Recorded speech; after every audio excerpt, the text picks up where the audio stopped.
Hello, good evening. Hello, good evening. Welcome to CRS class. My name is Olusola OO. I'll be talking about leadership and leader today. In our previous class, we discussed the creative story, how the world was created, and the features of the first creative story and the features of the second creative story. We discussed that. Then we also went further to consider a topic called covenant. And then we talk about the covenant. We define the concept of covenant. We made mention of types of covenants. We also discuss the call of Abraham, God's covenant with Abraham, God's covenant with Israel, God, the new covenant, and so on and so forth. We discuss that. Then this afternoon, we want to talk about leadership and leader. By simple definition, we'll be talking about what leadership is, and we'll also be talking about who a leader is.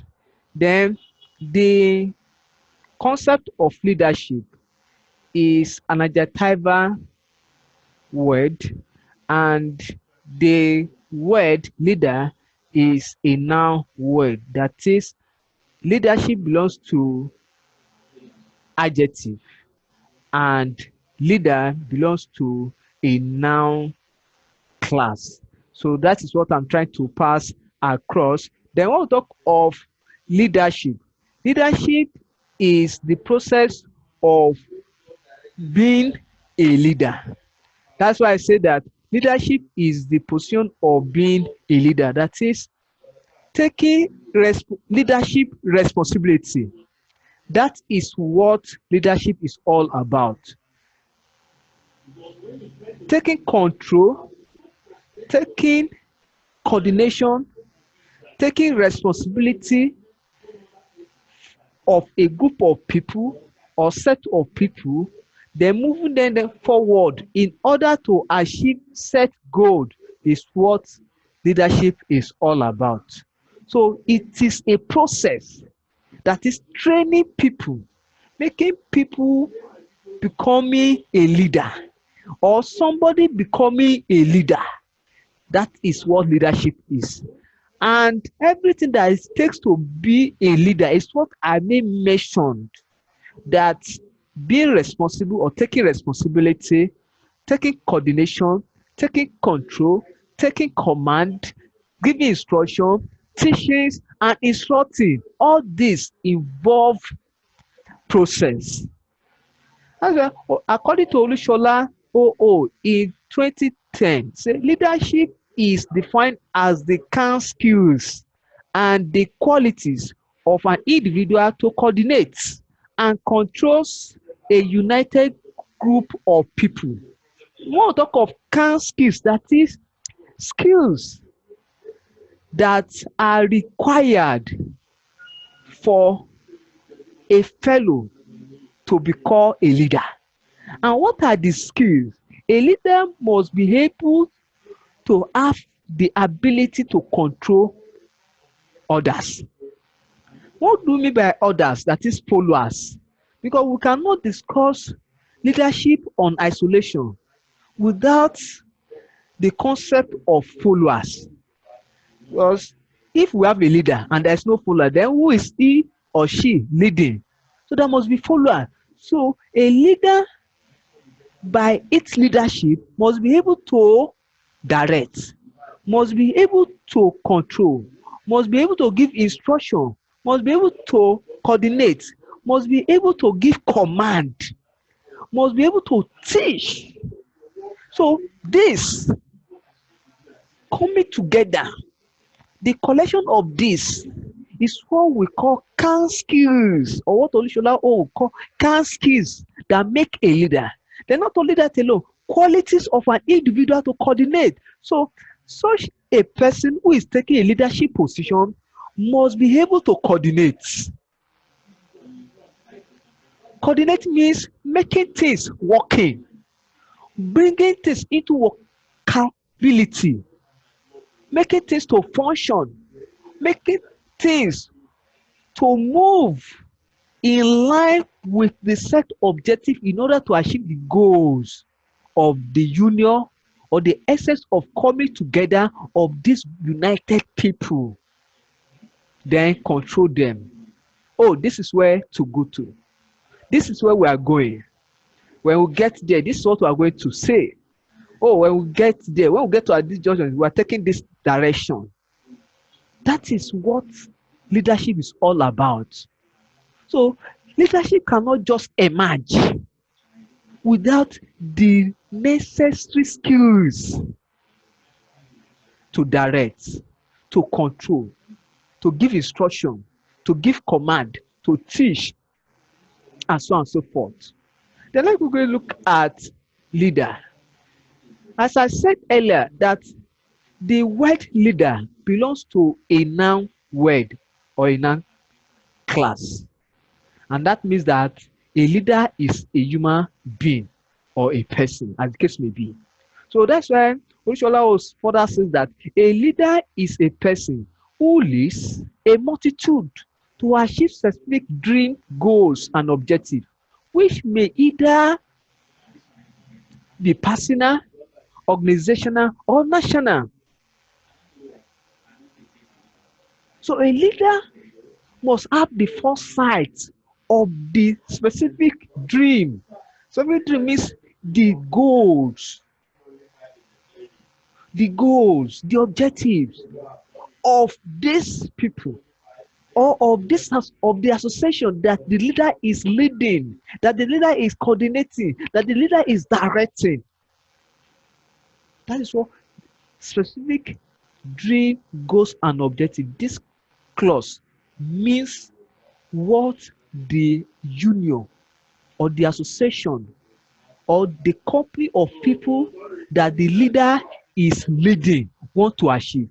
You don't group of people don't just come together for nothing. There must be an essence, there must be a reason, there must be target why they have decided to come together, why they have decided to put their resources together, why they have decided to put their efforts together to be a union or to be an association of achieving something. And whatever they want to achieve could be personal, yes, could be favor to individual person. That is personal. If you belong to cooperative society, whatever you attain or you get at the end of the day belongs to you, favor you. It's an personal objective. Maybe you save your money and whatever you save there and you get it at the end of the month is personal. It could be organizational. And of course, every organization or institution or firm or company have set objective. And by the time they were able to coordinate themselves, work together and work things out as it is stipulated in their mode of operado, then it will favor the entire people in that organization. Then the organization or the institution will step forward. It could be national, for instance, a country or a state. So this could be what belongs to them, that the members of that country or that state will enjoy, and then the state will also move forward, or the country concerned will also move forward. So this is what we mean by leader. So a leader is a human being. A leader is a person that directs, that coordinates, that lead people, that directs them, that gives instruction, that pull a host of people together in order to work for a set goal or set objective in the course of their coming together as a body or as a union or as an association. The qualities of a good leader. A good leader must be generous. Generous in the sense that he or she must be kind to people outside there, to the people he or she is leading. They must be able to see, oh, this man, this woman, this our leader is a good person, is a kind person, is a generous person. A leader must be generous. A leader must be free-minded. Free-minded in this content means open mind. He or she, that it is not possible for somebody to lead group of people or collection of people without he or she being offended, or without people stepping on his or her toe. People must offend him or her. People must do wrong to him or her. People must step on his or her toes. And when this happens, he or she should be able to open it out and voice out and tell him that, oh, Mr. So, Miss So, you did this thing and it annoyed me. Oh, and the person will say, oh, I'm sorry, leader. And that settled the matter. And then it brings them together again and they move forward again, planning and jeering and taking steps towards achieving the next target of their dream or goals. So he must be open-minded. Then he must be open-minded in the sense that he must be able to open up the essence of their coming together. He must be able to allow them see the need for them to cooperate with him to achieve the goal.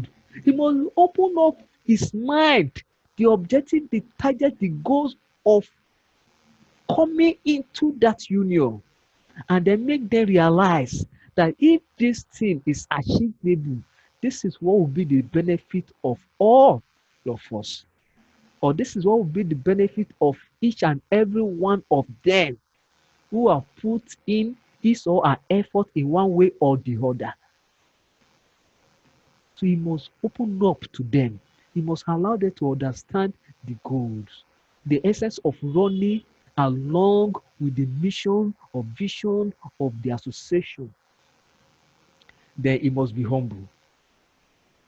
Humility. He must not consider himself a leader or autocratic leader or authoritarian leader or dictatorial leader. He must have this tenet of democracy or democratic principle in him. And with that, his follower will be humble unto him too. They will respect him too. He will ought to respect them and they will respect him. And that is why an African adage says that respect is reciprocal. So respect me, I will respect you. So being a leader does not mean that he should override his followers or our followers. Then he or she must be diligent. Since we are looking at CRK, topics from the Bible, from the scripture, I have not seen a leader that God appointed that is lazy. So God doesn't appoint a lazy fellow as a leader. And that's why he or she or a leader must be diligent and ardent. God doesn't appoint a coward to be a leader. So all the people that God made a leader in the Bible or in the scripture, they are all hardworking. They are not coward. They are not lazy. They are smart. They are intelligent. They have the prowess of reasoning in them. They are wise. There's wisdom in them. So a leader must be intelligent. A leader must be hardworking. In order for him to lead his followers to achieve the set targets of the union or the essence of them coming together as one body or one association. Then the next thing we want to talk about is Joseph as a leader. Joseph as a leader. So the first phase of this embryo is what we are titled Joseph and his brothers. Joseph and his brothers, which means that we'll be looking at Joseph and his household today. Then in our next meeting, we're going to look at how Joseph became a leader and the role of Joseph when he became a leader or when he attained leadership position in Egypt and what he faced and so on and so forth. We shall discuss that in our next meeting. So we find this in the book of Genesis chapter 37 verse 1 to 11. That is Joseph and his household, or Joseph and his brother. See, Joseph lived with his parents and his brother in the land of Canaan. According to the Bible, he was with them in the land of Canaan. And Joseph was one of the youngest sons of Jacob. There was a question in 2018 that says, why was Joseph the favorite of his father? And the simple answer and truth is that the reason why Joseph was his father's favorite was because his father gave birth to him at his old age. So Jacob was advanced at age when he gave birth to Joseph. So Jacob had given birth to Joseph's brothers, the sons of Bilhah and Zilpah. They were Joseph's brother. And Joseph was very smart. Joseph was very intelligent. At a very tender age of 17, he had learned how to take care of his father's sheep from his brothers without being forced, without being instructed. He had learned the skill of taking care of his father's sheep for his brother. And it was at that time Joseph had two powerful dreams.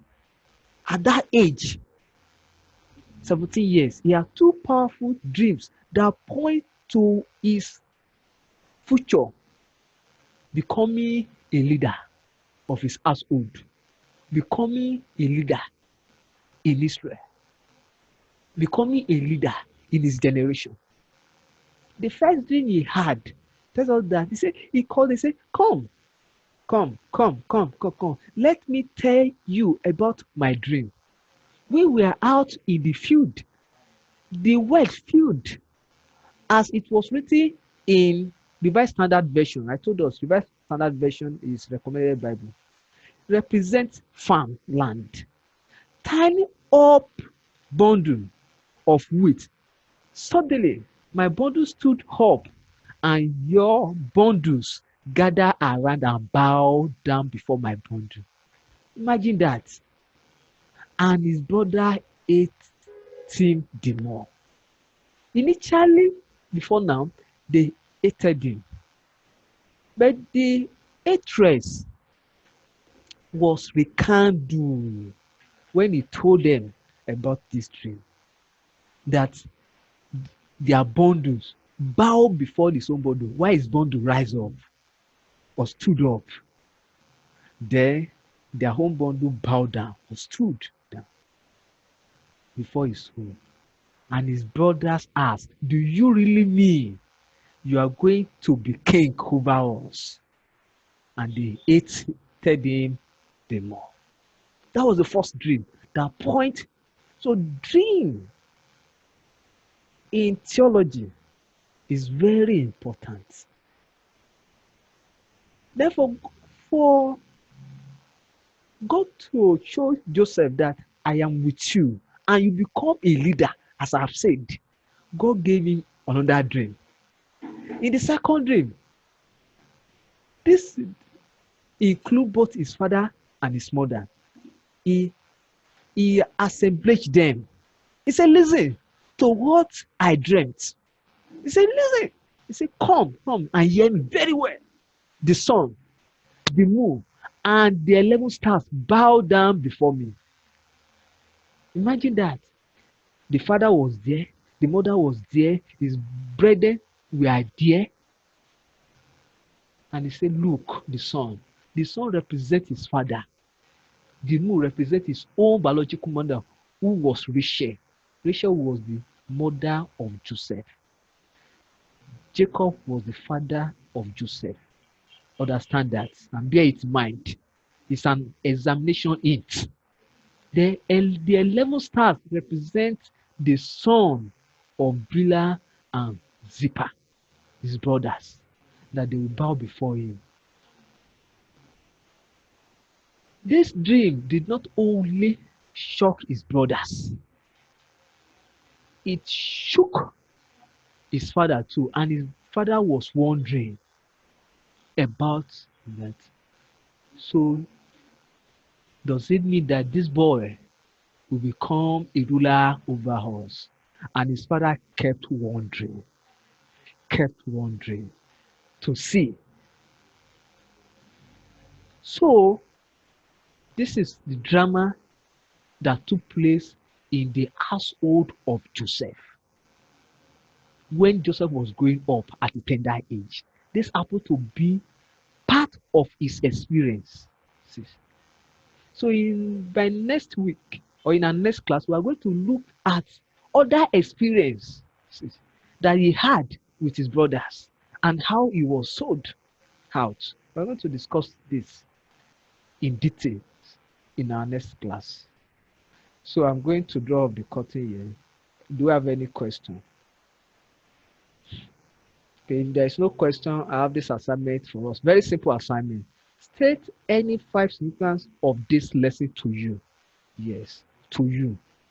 So go through the notes, replay the video, and state any 5 significance of this topic to you. So thank you and God bless you. So this assignment will be submitted tomorrow. So if you are watching this video via our YouTube channel, I want to encourage you to continue to subscribe and encourage others to join us in these online classes. And we promise to give you